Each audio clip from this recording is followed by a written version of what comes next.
Hi, everyone. Welcome to the Elevate Winter Series Part 1 interview with Miss ChelseaDee. We're super excited to have you. Um, Thank you so much for joining us. You are the playwright for the Fundshack, is that correct? That is correct. That is correct. We're so excited to have you on this project. You are in the Fun Shack is going to be the first installment of a four-part series as part of the Elevate Winter series. We're redefining the stage. All of these events are going to be digital and they're going to be open to any and all folks who are interested. I'm curious, can you tell us a little bit about the Fun Shack and what inspired it? So the Fun Shack was originally inspired by actually two news articles that I read within the last 2 years. The first one that I read was in 2019 in BuzzFeed, and it was written by Emma O'Connor. And she was writing about this like really little scrappy abortion fund in the Deep South, who was doing a lot of on the ground work to help people terminate their pregnancies. And they were really just putting their lives on the line and really risking a lot. And I Mm, thought it was like so badass. I was like, these are a group of people who really give me hope at a time where you see our reproductive rights being scaled back. And yet there's this little scrappy, almost like resistance happening on the ground that I really wanted to highlight. And then the other article that I read was from 2018. It was written by Linda Villarosa, and it was published in the New York Times, and it was about the Black maternal death rate and why Black mothers in America were dying, and at a rate that was you hadn't seen since slavery, and so and possibly worse rates since slavery. And so I was shocked by this. I was, this is America. We have these medical innovations. We're supposed to be the best and the most efficient and everything, and yet my community was seeing a lot of death. And this is something that Linda's article really unearthed for me in a way that I was like, we got to talk about this. We have to name this. We have to keep saying that this is what is happening, and this is another facet of this bigger conversation about reproductive rights in America. So yeah, that's what started it. And then I just wanted to write something zany, something that could get at how absurd and like nightmarish and dreamy this whole moment is. Like, am I awake? Am I mm. asleep? Is this a nightmare? Is this a dream? Like, I don't really know.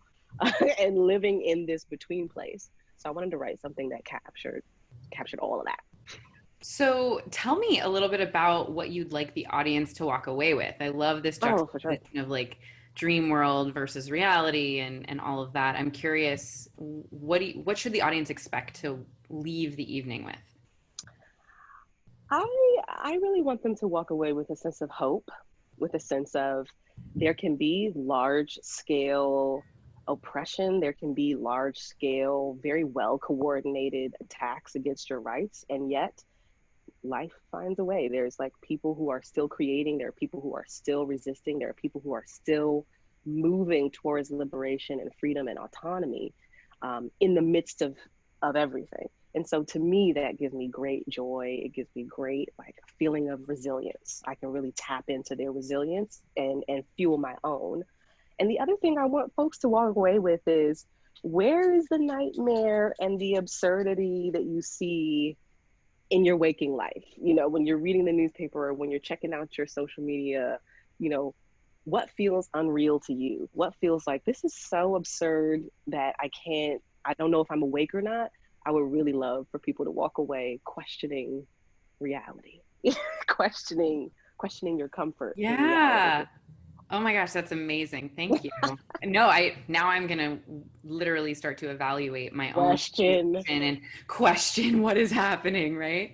That actually is an interesting segue into my next question around sort of the events of 2020, right? We Mm, have a pandemic. We have some of the most incredible in the United States political mm, climates that we've ever seen. mm, We have an uprising in the realization for many people, but also just like the lived experience of many of us in terms of institutionalized and individual and internalized. That's systemic right. racism, right? And so I'm just curious, in how has 2020 and all of that shaped the way you view your art and the way that you want your art to impact others in this current time?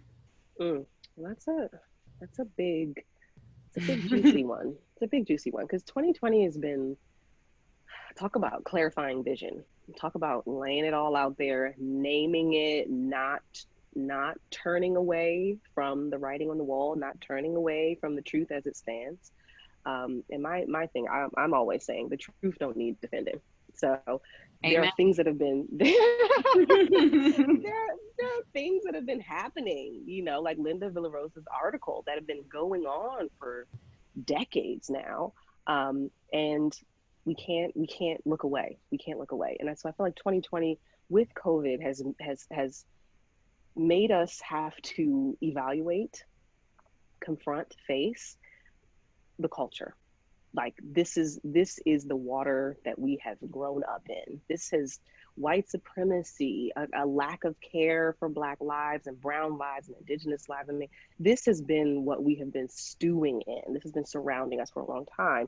And so 2020 has been an eye opener for some. And for me, it's been a really big rooting. It's been rooting me in why I make art. It's given my art purpose. You know what I mean? I learned about a word, and this was actually through an event that you sent me. I learned about this word necropolitics, which is the political decisions that affect life and death, right? Ah, So when you see the Black death rate, the Black and brown death rates that we are seeing with COVID-19, that all links back to the necropolitics of white supremacy, how we have decided who lives and who dies, whose life has value and whose doesn't. And so again, 2020 has been a way for me to say, all right, I'm going to turn and face what is happening, what this is, and I'm going to name it. And I'm not going to be scared to name it. And I'm not going to be ashamed to name it because it's the silence that has been letting this fester and grow. And so 2020 has been a gift in the sense of clarifying the call to action. But it's been really difficult in the sense of a lot of death, a lot more death than I think is necessary. absolutely, absolutely.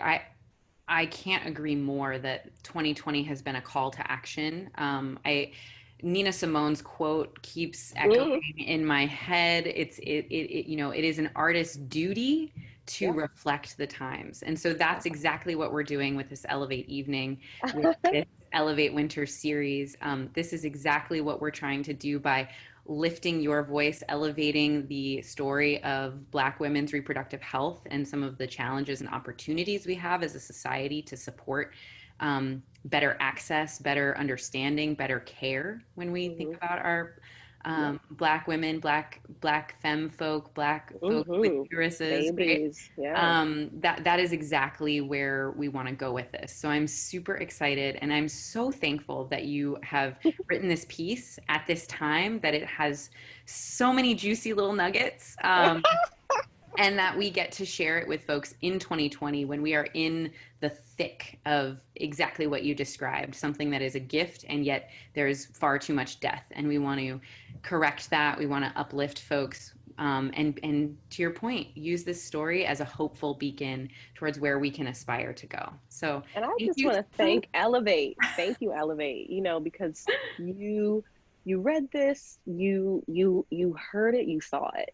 You got what I was trying to do. It's zany, y'all. The play is zany. It goes all kinds of ways, but like Elevate was really, I think, instrumental in saying, I got your back. You know what I mean? I see what you're saying, I see what you're talking about, and creating this communal support, which I think is going to get us through the next round of whatever chaos is coming.